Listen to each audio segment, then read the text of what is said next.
Well, most people would have to answer yes to a lot of these questions because they know that the major cause of death in the United States is heart attacks and strokes, right? And we have a sub-epidemic of cancer underlying that, the result of this of food addictive behavior with eating self-destructive food. The addiction doesn't want to die. The primitive brain takes a life of its own. The subconscious mind hates change, and emotional eating doesn't make your emotions better, doesn't help solve the problems in your life. It makes your emotions worse. You can't solve the stresses in your life. You can't handle the problems in your life and make them better when you're an addict, because the addictive behaviors make you less able to globally problem solve. And you become more, so it's like falling back into your own addictive habits is the cause of the stress in your life, not the solution to it.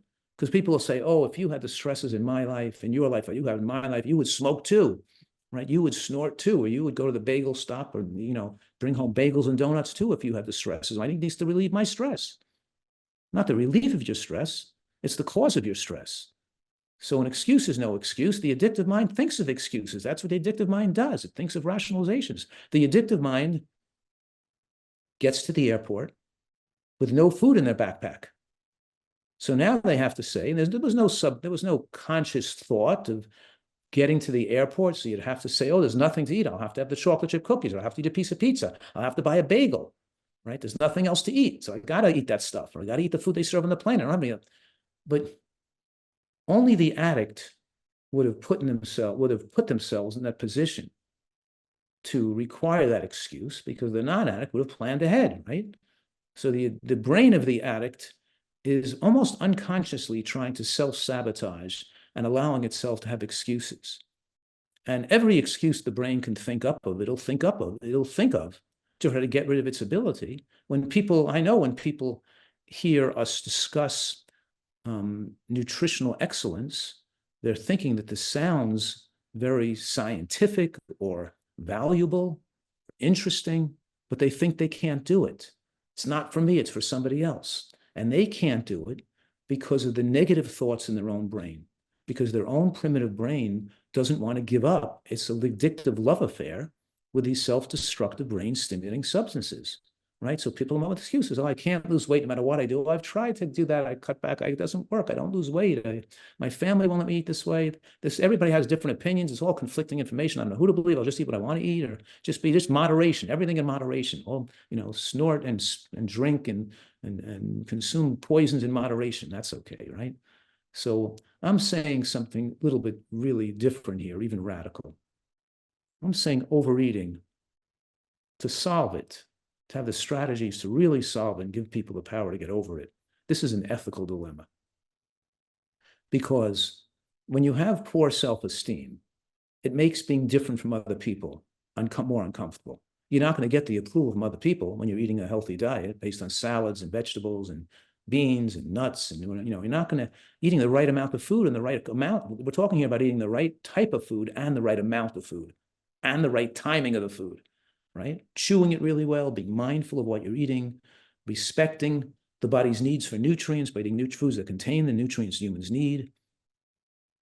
And I'm saying you can't change your weight permanently unless you change your thinking about life, because this addictive relationship that was developed with food changes the brain. And you can't just change the food. We have to change the brain to be able to change the food. And by changing the food, because it gives us that negativity bias, we have to develop a positivity bias to be able to have the body be satisfied with less calories. We have to intentionally think of how to think to develop a way of using our brain to oppose the takeover of the primitive brain by addictive substances. So we have to this requires some ongoing learning and growth. It's not enough just to learn about what to eat. We have to build self-esteem with compassion for others. We have to try to build feeling that we don't, by building our internally generated self-esteem and not being dependent on externally generated self-esteem, we can reestablish more normal neurological connections in the brain and reduce our desire to overeat. Because if you want to change your diet and want to eat healthy, we've tracked people that have succeeded and people who have not succeeded. And most people don't succeed, even after they learn this information. They don't succeed because after a while, they feel that they're getting too much pressure from their family, from their friends, from their coworkers, from their social network, which gives them so much negative impact or so much negative feedback, right? That they feel uncomfortable being different. And so if they're a follower, if they're getting their self-esteem by requiring the approval of other people. And by the way, in American society, we're cultivated, our emotional well-being and our socialization process, we cultivate externally causes of self-esteem. We want to make the most money. We want to look the best. We want to have people look up. We want to get the most likes on Facebook. We want to be approved of. All these superficial things that people go after in this country, in the modern world, looking for other people to approve of them, going after externally the power of externally generated self-esteem, which is like the power of junk food stimulation of the brain. It's not good for your health. It's an unending pit of a vicious, pit that never ends. You just keep wanting more and more of it, right? It doesn't make you ever be satisfied with it. It's the internally generated self-esteem that makes a person feel satisfied. So externally generated self-esteem is junk food for the soul. Internally generated self-esteem is health food for the soul. And we need to build our internally generated self-esteem to diminish the importance and need for the externally generated self-esteem, which is going to take away your ability to live healthfully and be comfortably being different from other people. So we're all important. All people have tremendous value and are equally important. And our own happiness comes from being useful to the world at large and feeling we're more powerful and we're more important than us just meeting our own individual needs.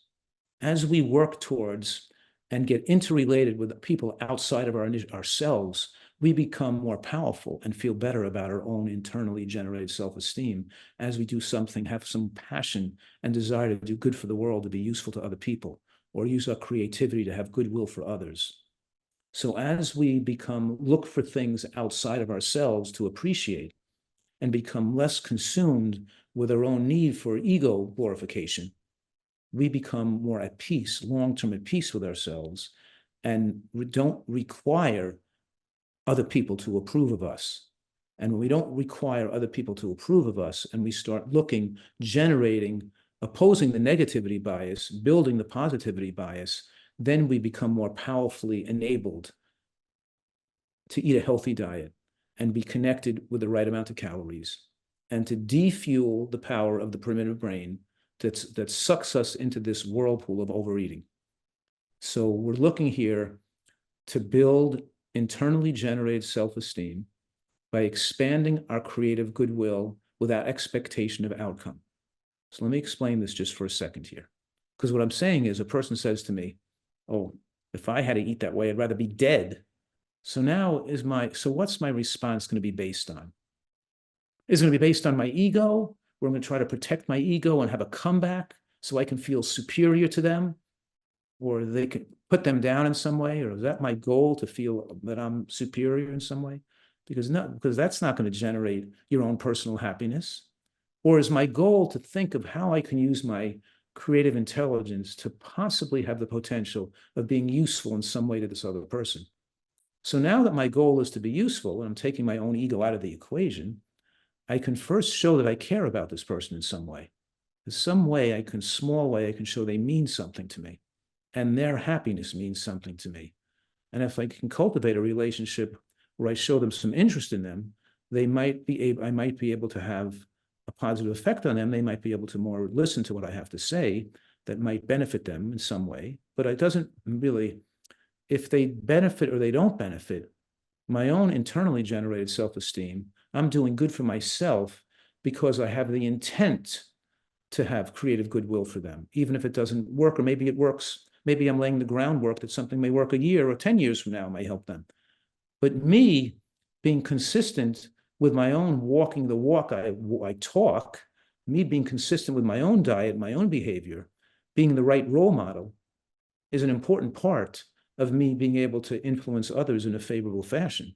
because they're not going to be affected positively if I'm not somebody they respect, or if I'm not following my own behaving myself in a manner that's beneficial to myself. So we expand our creative goodwill without the expectation of outcome. We look for the opportunities to show small doses of kindness whenever we can, and we appreciate the world around us, like seeing value and beauty in everything around us, trying to look at the world with a positive viewpoint. So we're building our ability to like the outside world and not build our own personal power and personal superiority. It's appreciating things outside of ourselves. So what I'm saying right now is, in order to eat a diet that's extremely helpful, and to stay with the right caloric load and the right foods made to taste delicious, of course, through the right recipes, we still eat a great tasting diet. But in order to stay with this long term and not yo-yo your weight and not use food recreationally, and to get rid of our addictive relationship with food, we need robust emotional health. So the training is not just about eating for nutritional health. It's how to build emotional health in parallel to the study of nutritional science. So we need diligence and consistency in our thinking. We have to take the initiative to start. The initiative to start means you have to learn and to study and to learn more about this. And then becomes the repetition and perseverance to performing right behaviors over and over again. And sometimes it helps to abstain. You need help sometimes from family, friends, or to abstain from things that are self-destructive. Announce to the world, I am doing this. We're trying to have people develop this new identity as a nutritarian. I think that's a great word, nutritarian, because it expresses the fact that we're predominantly plant-based, but also we're picking out healthy foods to eat on this plant-based diet, not just plant-based and not just whole food plant-based. It's making the diet to have the diversity, the inclusion of healthy foods, the anti-cancer G-bombs, the greens and the onions and the mushrooms, to eat a diet with a diverse amount of foods, with enough nutrient exposure. We're trying to, live in a healthy manner, but we're trying to have this identity and pride and build our internally self-esteem from being a nutritarian, right? So now we're thinking about the everyday practice of how we can like the world outside of ourselves, look for things to like in the world, look for the aesthetic structure, the beauty of the world around us, the importance of nature, of protecting our natural environment of this planetary vehicle we all share. What am I grateful for? Looking for things that you're grateful for, looking for the goodness, not looking for things to be irritated by, to be annoyed by, to be irritated by, to complain about, and to be angry about with somebody else, but looking for what you can be grateful for and what you appreciate. So every day you have an opportunity to express kindness and compassion, and you can look for that. Because I'm saying that the addictions take away your empathy and make you more narcissistically consumed with your own self. So to get rid of addiction, you have to get rid of the narcissistic bent on collecting, on stimulating our own brain. So your contentment and your long-term peace in life and our emotional strength is based on this ability to use our creativity and intelligence to have goodwill for others. And that's the missing ingredient that will help you be compliant with eating a healthy diet.